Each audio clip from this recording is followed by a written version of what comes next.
Every crime hides a story. Every story hides a truth. Welcome to The Watcher, where we uncover the mysteries others look away from. The night air was thick with tension as flashing lights pierced through the otherwise silent town of Goulburn, New South Wales. For the small community nestled among the rolling hills, this wasn't just another routine police call. This was the night that would forever change their perception of crime, punishment, and justice. On the evening of April 14, 2019, a grim discovery was made on a quiet suburban street. A schoolteacher, beloved by her community, was found murdered in her own home. But what made the case even more chilling wasn't just the brutality of the act, it was the identity of the suspect. Brian Whitmore, a man with a long history of criminal activity and violence, stood at the center of the investigation. Whitmore, a former convict with multiple offenses on his record, had been released on parole just 2 years prior. His reputation as one of the most notorious criminals in Australia had followed him into his post-prison life, but no one expected him to descend to this level of violence again. The details that began to emerge during the investigation would shake Australia to its core, bringing to light a story of obsession, rage, and betrayal that no one saw coming. Sarah Miller had always been the kind of person who made others feel safe, whether she was guiding her students through math equations or volunteering at the local shelter. A dedicated teacher, Sarah was known for her kindness, her generosity, and her unwavering commitment to those around her. Her family described her as someone who always put others first, never asking for anything in return. Sarah's murder, then, was a shock not only to her family but to the entire town. The victim was not just a schoolteacher. She was a friend, a neighbor, and a symbol of goodness in a world that often seemed harsh. Her parents, devastated by the loss, could hardly comprehend the brutal way in which their daughter was taken from them. The police revealed that Sarah had been attacked in her home, her body discovered late in the night.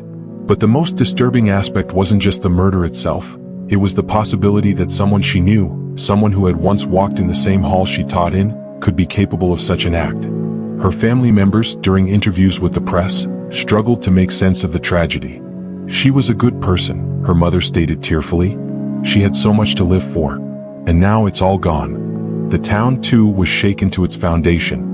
Goulburn was a small community where crimes of this magnitude were rare. Now they were left grappling with the realization that no one was truly safe. The investigation began in the early hours of April 15, 2019, just hours after Sarah's body was discovered.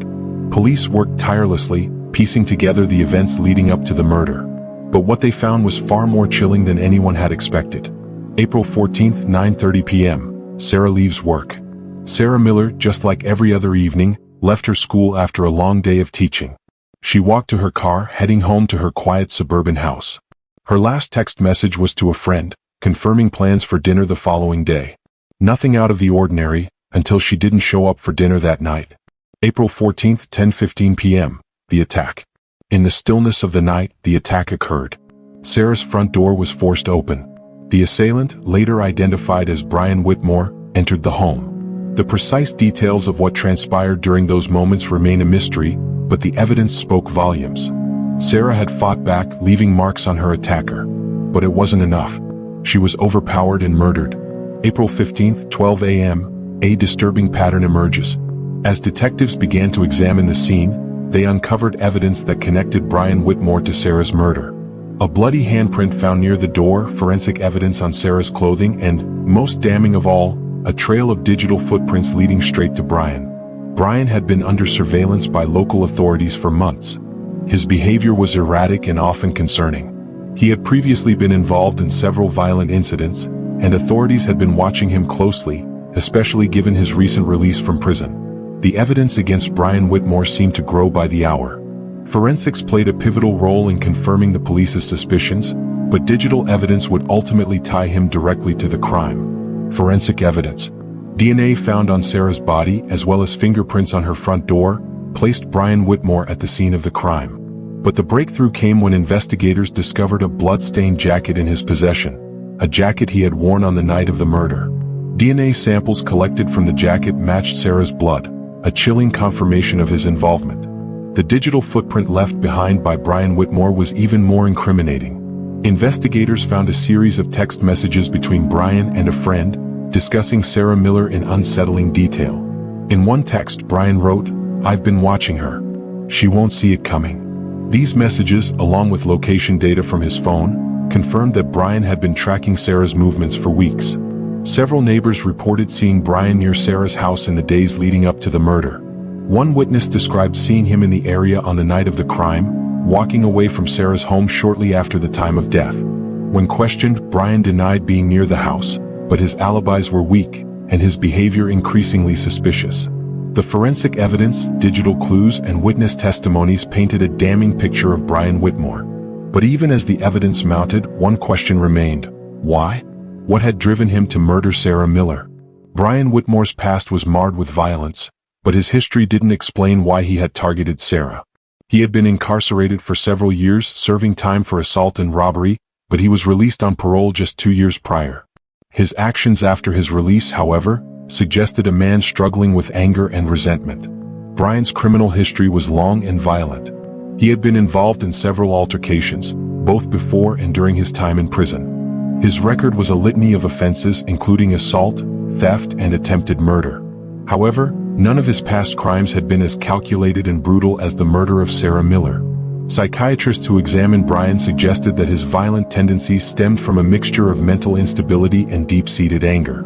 He had been diagnosed with severe personality disorders, which likely contributed to his unpredictable behavior. Brian had fixated on Sarah Miller, an obsession that escalated into violence.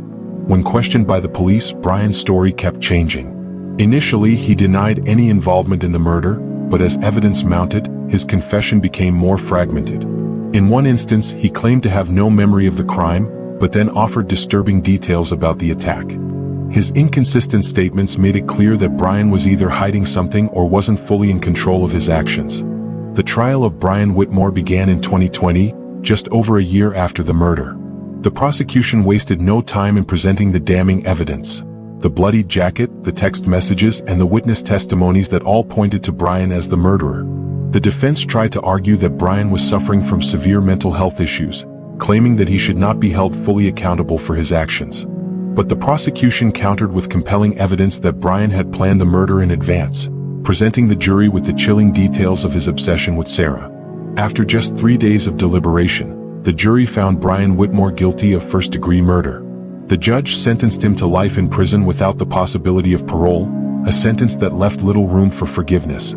The conviction of Brian Whitmore brought closure to the Miller family, but it didn't bring back Sarah. Her death left a permanent hole in her family's life, and the town of Goulburn would never be the same. Emotional reflection. It's hard to believe that someone who was once part of our community could do something like this, one of Sarah's colleagues said after the trial. She didn't deserve this. No one deserves this. Brian Whitmore's case raised questions about the effectiveness of the parole system and the treatment of mentally unstable prisoners.